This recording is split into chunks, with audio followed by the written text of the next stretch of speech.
Hello everyone, this is Ashley Tucker. Thank you for joining me today. For today's card, I decided to try out the embossing folder that came in the June Simon Says stamp kit.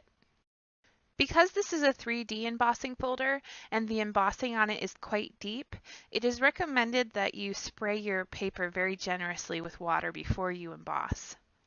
I ran that through my Big Shot and then I set it aside for quite a while because it was still damp. So while it's drying off, I'm going to work on coloring some flowers. These flower stamps are from the stamp set that's in the June kit. I've used that stamp set quite a bit already, but I haven't used the single flowers yet, so I decided to use those ones today. I'm using my Misty tool, and I'm stamping these using Simon Says Stamp Intense Black ink on some Bristol Smooth paper. I'm going to be coloring these in using my Arteza markers. I start coloring at the base of the petals because that's where all of the shadow's going to be, and then I take my water brush and spread that color out. I'm coloring every petal with just one color, and then once I get all of the petals done, I'm going to come back in with a darker color pink. I apologize for not zooming in more on the coloring for this card. I've been trying hard to remember to zoom in when I color, but I forgot on this one. I recently asked you guys if you wanted to see all of the coloring in my videos, and I had somebody comment and said that they do want to see all of the coloring, but they'd prefer if I talked instead of using music. So I thought I'd try that today, but I have to admit it's very difficult for me. I'm already really running out of things to say, and I just started coloring the first flower. I'm gonna try it on this video, but in the future I might have to use music when I color, especially when the coloring takes a really long time. It's really hard for me to find things to talk about for that long because I can talk about what I'm doing, but that doesn't take very long. So I don't know. We'll see. So after I colored the whole thing in with the first color, I came in with that second darker pink, but I wanted this to be a little bit more red. I thought the second pink was a little bit too hot pink for my liking, so I came in with an even darker color, and this is more like a maroon pink. And I'm going over where all the shadows are with this color and then using my water brush to blend it out. I really liked the way that this flower looked at this point, but I wanted to do something to take it a step further. So I decided to use this golden yellow color and add that in to give it some interest.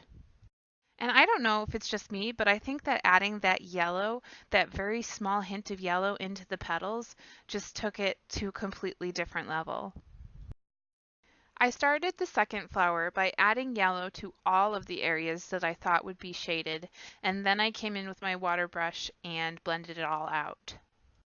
I colored this flower much quicker than I colored the first one because every time I color, it's kind of like I'm figuring out how I want to do it, and I figured out how I wanted to do it with the first one, and now that I know what I want to do, the second flower takes much less time. Instead of doing one petal at a time, like I did with the first flower, I'm doing one marker at a time. So I take a marker and I lay down all of the color where I want it to be, and then I blend it all out, and then I move on to the next marker, and it makes it much faster. So for this flower, I started with a really light yellow, and then I did a golden yellow, and then I used orange, and now I'm doing a very small hint of red. For the final flower, I started with the same golden yellow that I used in the previous flower, and I did all of my shadows. Once I get this all blended out, I'm actually going to come in with a pink color next.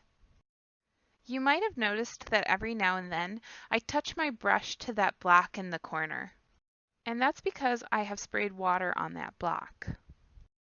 Now I am using a water brush, so there is water inside my brush, but I find I get more control when I use the water from the block.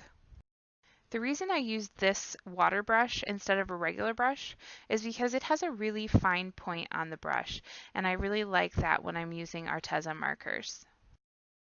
Now, I don't know if you noticed, but after I used the pink, I came in with the orange marker and used it just on one petal. And that's just because I was kind of testing it out and seeing how it looked. And then I continued with the pink again. I didn't want to use the orange color on the whole flower and then have it turn out that I really didn't like it. So I tested it on the one petal, and when I knew I did like it, I went forward and did the whole flower. So let me go over how I did this flower exactly. I used the golden yellow color and blended that out. And then I went over all of the shadowed areas with my pink, which is a really dark kind of fuchsia looking pink. And then I used the orange, and then I went back in with the pink again, and then I went back in with the golden yellow again, and then I blended it all out with my water brush. I'm sorry I can't give you the exact names of all the markers I used. I don't have one of the newer Arteza marker sets which has the names on the markers, but I think I might look at their website because I know they have the color names on their website, and I might try to match those names to my markers and label them so that I can give you the color names in the future. Once all the coloring was done, I fussy cut each one of these flowers out using my scissors. Next I'm going to work on my sentiment. I cut a strip of really light gray cardstock, and I'm stamping a sentiment on it which says love and hugs. I used my Versamark ink to stamp this because I'm going to be embossing it in a white embossing powder. Once I have that embossed, I have all of the pieces of my card ready to be put together. I used some foam tape to pop up the panel that I made using that really awesome Tim Holtz embossing folder. I really love the way that this turned out. I love the way that it looks on white paper. Next I took my sentiment strip and I kind of figured out where I wanted to put it, and then I cut it down, and I'm going to be popping that up with some foam tape as well. I really love this love and hug sentiment. I've already used it a lot and I can see myself using it a lot in the future. I played around with different arrangements for these flowers for a little while, and then once I found one that I liked, I started adhering them. I popped the pink one up using some foam tape, and then for the other two flowers I'm going to use some Tombow glue. Because the background is so dimensional, I had to use quite a bit of Tombow glue to get these to stay. I also had to hold them down for a little while before they would stick properly. I took my block and I put that on top of them, but it wasn't really heavy enough to hold them down, and I didn't want to ruin the embossing by putting something really heavy on top, so I just used my fingers and held them down for a little while until they stayed where I wanted them to stay. For the final touches on this card, I scattered some sequins across from the bottom corner to the top corner.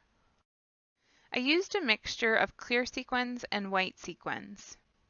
I glued those down using my Tombow glue and my tweezers to help me pick them up. I put a dot of glossy accents in a couple of the sequins, and then this card was all done. Thank you for watching today. I hope you really enjoyed this card design using the Tim Holtz Botanical 3D embossing folder. All of the supplies used for this card can be found in the description down below. If you enjoyed watching, please be sure to hit the subscribe button so that you can see all of my future videos. I'm going to be back with a new card video on Monday. Again, thank you for watching, and I hope you have a great weekend.